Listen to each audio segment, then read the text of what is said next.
to You with Dr. Mona Minkar.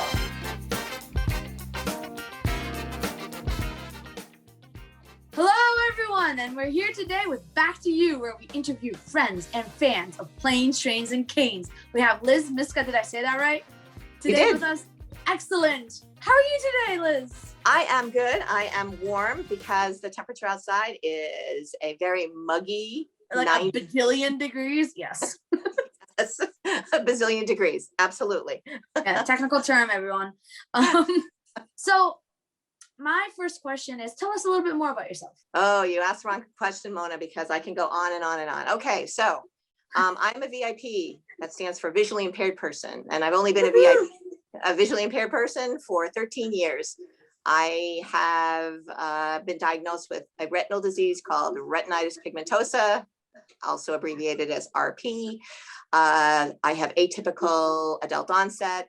So going into this foreign land of vision loss has really been, pardon the pun, eye-opening for me. On point, punning, on point. Yeah. But in the 13 years that I've been visually impaired, I have learned so many lessons. I have adapted my life, my passions to experiencing life in a fuller manner than I did when I had sight. So I am really jazzed to be talking to you today because I know you are of the same ilk, even though your story is very, very different. We are of the same ilk, though. We can't deny we're of the same people. Yep. So Liz, I want to know, actually. So you sent me an email and you were like really excited about Planes, Trains, and Canes. You found me. I want to know, like, how did you find me and how did you find Planes, Trains, and Canes? So my journey, again, began when I was diagnosed in 2005, and I was dumbfounded that I actually had something, meaning that there was a name to my disease, because for my entire life, and I never divulged my age, I'm a woman of a certain age, I wore glasses and contact lenses. I drove a car, and in the year 2000, I started experiencing night blindness. So I would be driving a car, and then all of a sudden, everything would disappear, which is not a good thing when you're driving a car. Anyway, I did what any logical person did. I was like, well, I won't do that anymore, meaning I don't drive a car at night.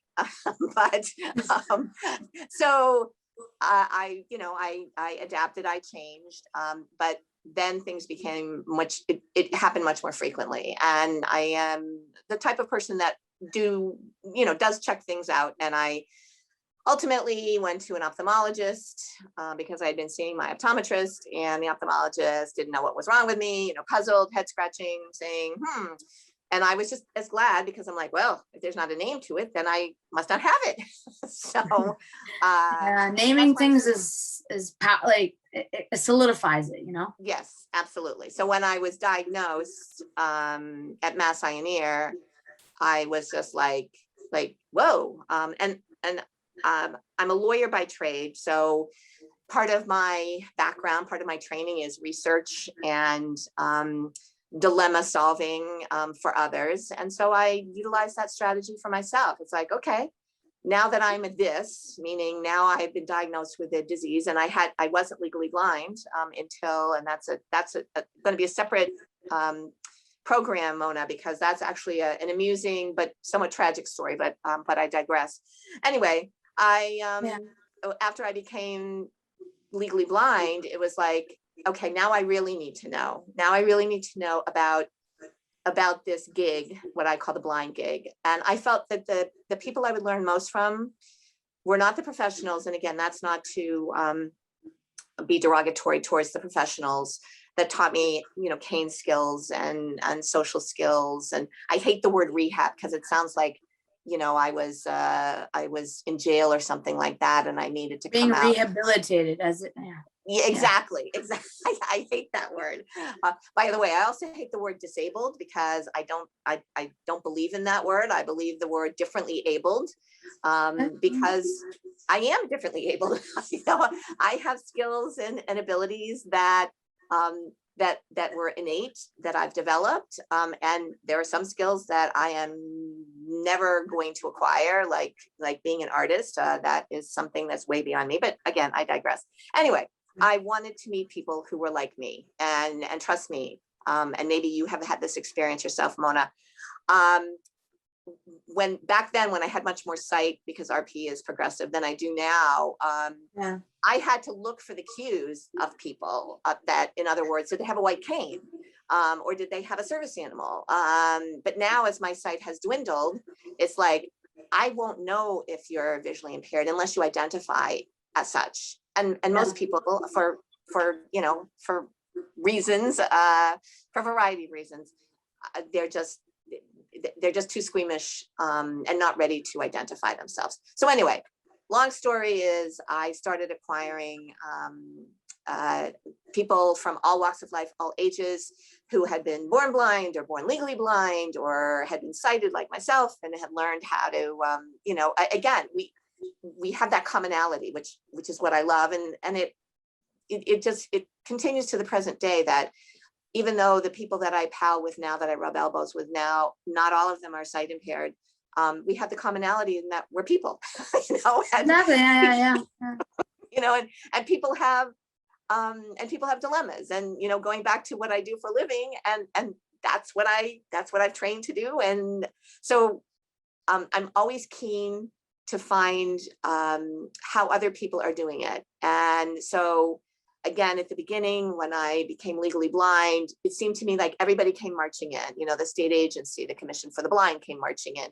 The Mass Association for the Blind and Visually Impaired. So the nonprofits that cater just to the blind and visually impaired, everybody came marching in, but they were drowned out by me saying, I can't believe I'm this, I'm not that.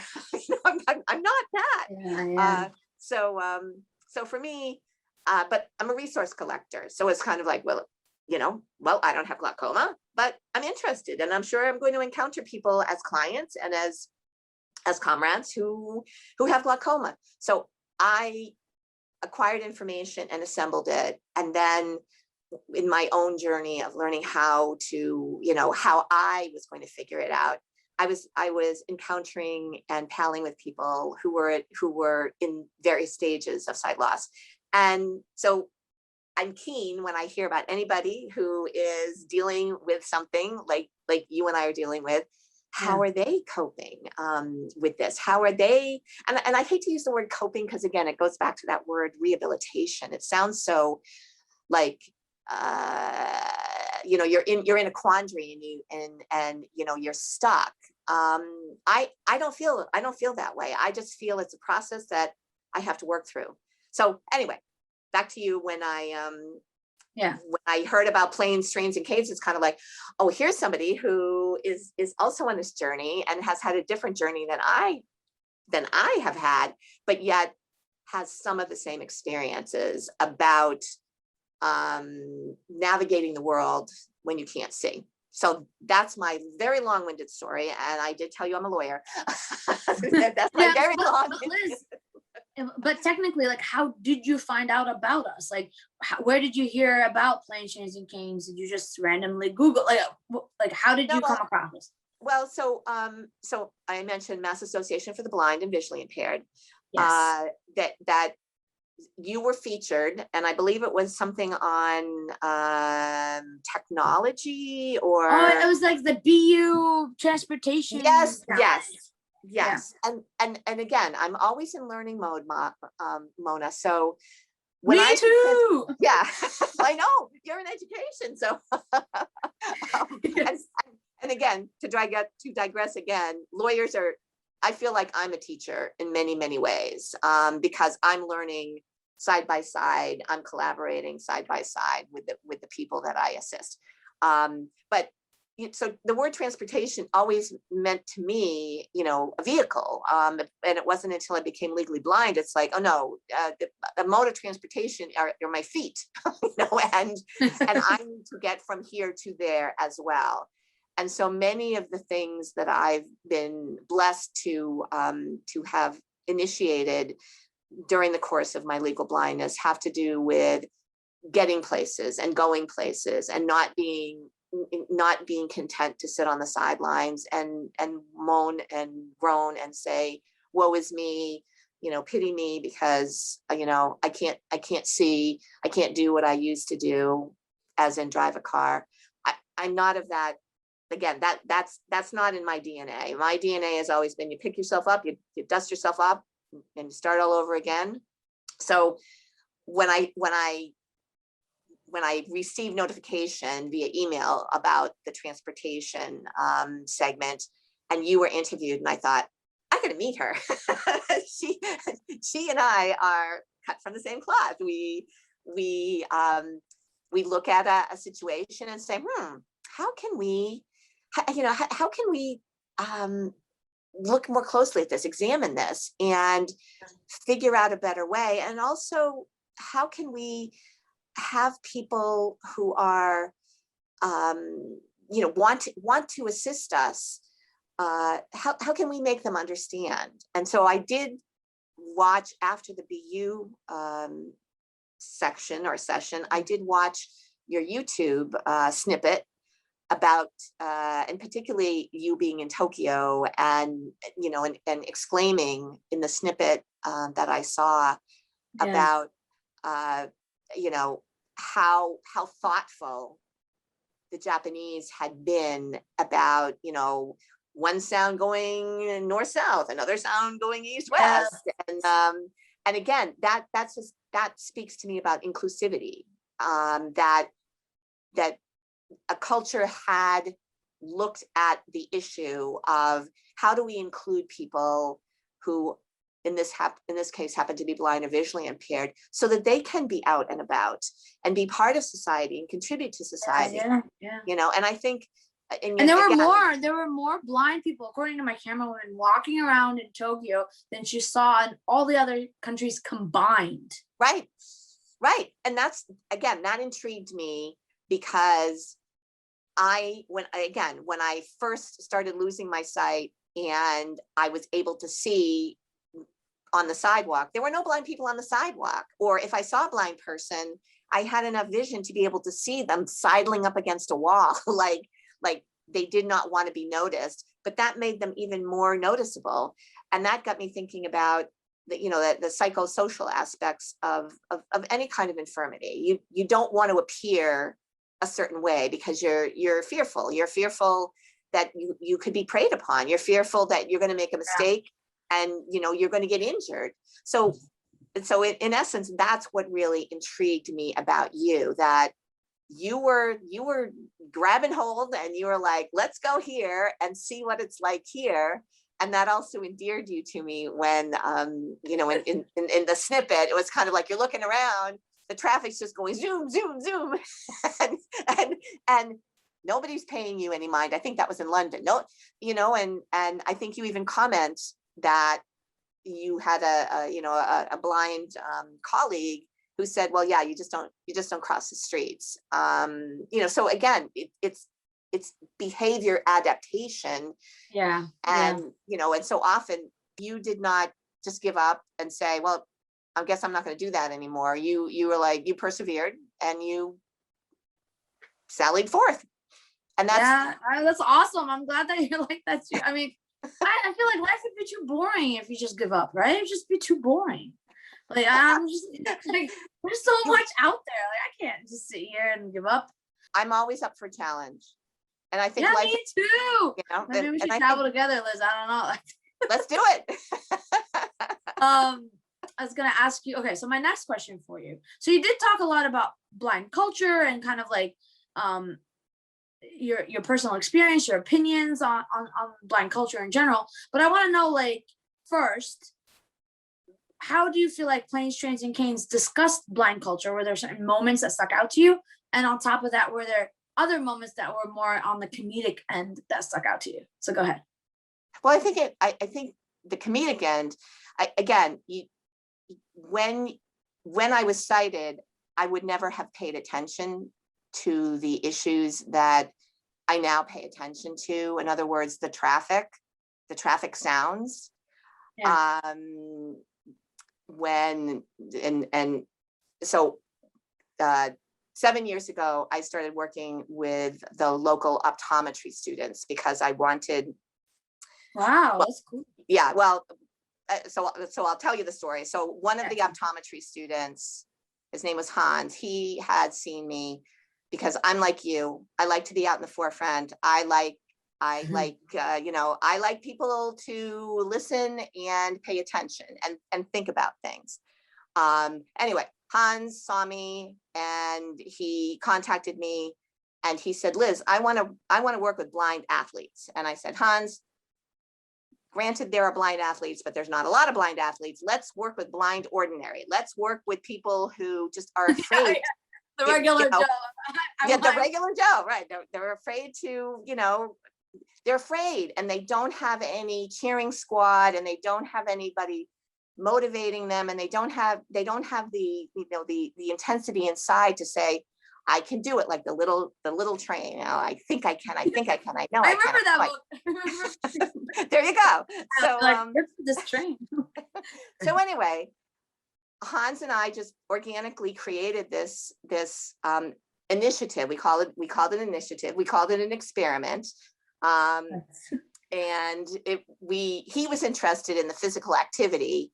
I was interested in the physical activity, but I was also interested in, as I mentioned before, the psychosocial aspects. What happens when a human being loses something and their identity is affected by that, you know, and again, what could be the results of that when isolation and depression and loneliness fit in when you don't belong. Anyway, so the activity that we hit upon was walking. And again, I didn't want it to be, as most people think, like a walking group. I wanted it to be companionship because I knew a lot of my VIPs, they were going to be hesitant, saying, I can't do that. And so I wanted to address those kinds of issues right from the forefront, right from the get-go. So the optometry students also, the benefit to them was they were learning about the population that ultimately they were going to be servicing, you know, not necessarily us in particular, but they were learning the different diseases. They were learning how, you know, how those who were impacted by the diseases were, you know, we're saying, this is what I can see, or this is what I can't see, or this is what I do, or this is what I don't do because of my vision. So there was a real benefit for the students, but there was also a benefit for the VIPs because we were bringing them together in a common shared activity. We were not saying you have to walk a mile. We were not saying that, you know, you had to come every week. When we were in the wintertime, we walked indoors, and in the summertime, we walked outdoors.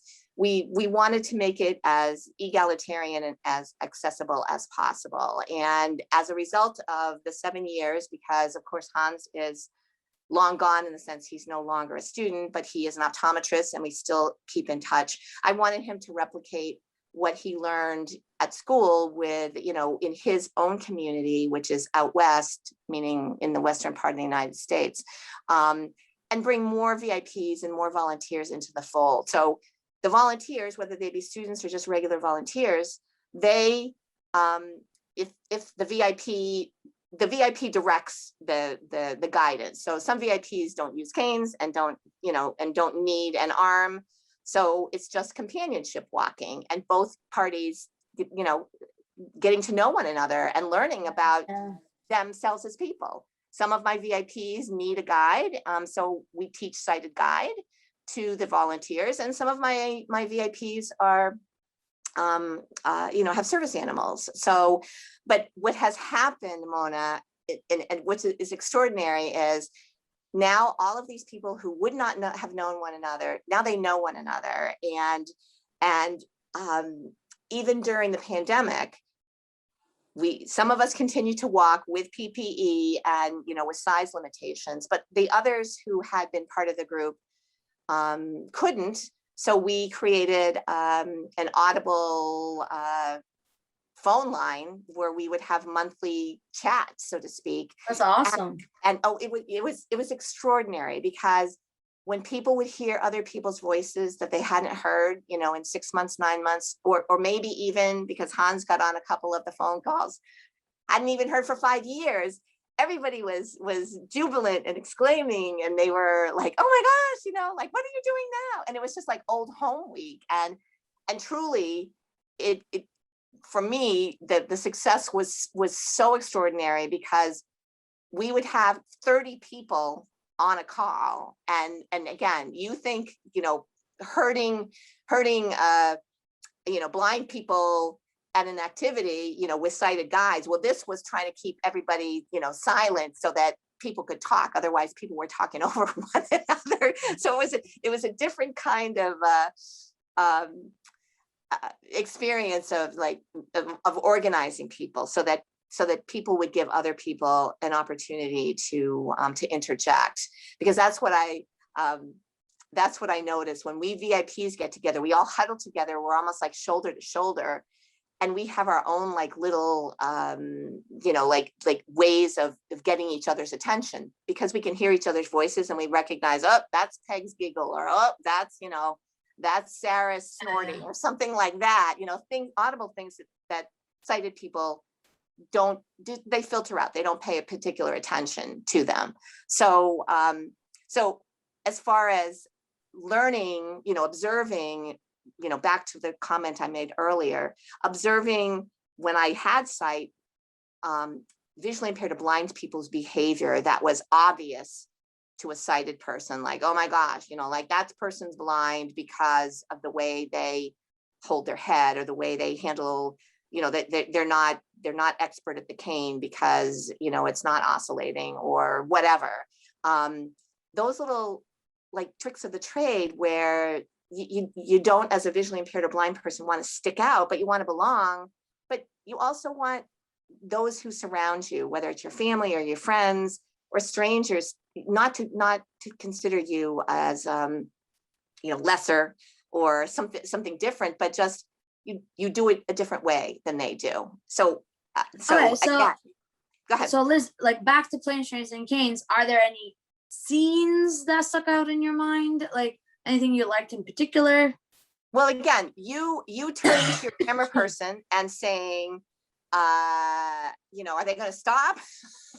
and also what I was looking for, because I do have enough vision to see it, was I couldn't see your cane. It was just really interesting the way that it was shot, that I couldn't see your cane. And that's why when I first talked to you, I asked you, were you using a cane? Because and obviously, because of the traffic noise in some of the snippets, I couldn't hear if you were tapping or whatever. So again, yeah, and also because my camera woman, in order for us to really simulate, I didn't know where she was. She had to come at me from behind. Right. So that didn't work out. I think we're running out of time here. I have another interview, but let's try to do this as quickly as we can, just to wrap up the last few questions. So, next question is, what would you like to see in future episodes for Planes, Trains, and Canes? I would love for you to come and get involved in. I would love Planes, Trains, and Canes to come to Worcester, Massachusetts, and you to and you to be filmed here. Do an episode on the way to Worcester. We can do it on the train, yeah, because we've done Riding the Rails too, Mona. Okay, I like that. And then I'm throwing down the gauntlet, and you can meet the optometry students. And now I work with medical students. I also work with New England College of Optometry in Boston. We could do a whole shindig here. Okay. I like how you're thinking. All right, my last question for you is, if there's a group of people that should watch Planes, Trains, and Canes, other than, of course, everyone should watch it, but if there's a specific group of people who should watch it, who are these people? I think the sighted people, particularly clinical people, medical people, doctors, nurses, because I think there's a grave misunderstanding, anyone in the health sciences, about vision loss and the abilities of people who have lost or are losing their vision. So, and I can tell you about another initiative that I have that we call Blind Date, but I'll just tease you with that, which involves the medical community. Okay, that's not honestly, I think you're onto something there. Because those are people that sometimes we interface and we get our first opinions of what it means to be blind. So it'd be great for them to understand the community that they are servicing, as you say. Exactly. So They know how okay, to diagnose. They don't necessarily know how to treat people. That's the thing. Treatment is not necessarily writing out a script. It's how you treat people. any last comments before we wrap it up here? I am really thrilled that we've had this opportunity, Mona. I only know you slightly, but I know I'm going to get to know you so much better, and that we, as you see me, we're gonna do great things together. We are. I mean, honestly, the credit goes out to you. You're the one who found me. So good on you. Well, credit my law school that which is in Boston. Okay, great. I'll credit your law school too. Honestly, it's you, Liz. It's not your law school, it's you. But with that, I do want to thank you for your time. And I want to say to everybody who's watching, this was Back to You, where we interview friends and fans of Planes, Trains, and Canes. Thank you so much, Liz. And if you want to learn more about Liz, we'll have a little bit of paragraph below, and her socials will be down there too. So with that, stay tuned. Do you want to be on Planes, Trains, and Canes? Send us an email at planestrains@gmail.com. Make sure you subscribe to our YouTube channel, Planes, Trains, and Canes. You can follow us on TikTok, Twitter, Facebook, and Instagram. And stay tuned for more episodes of Back to You.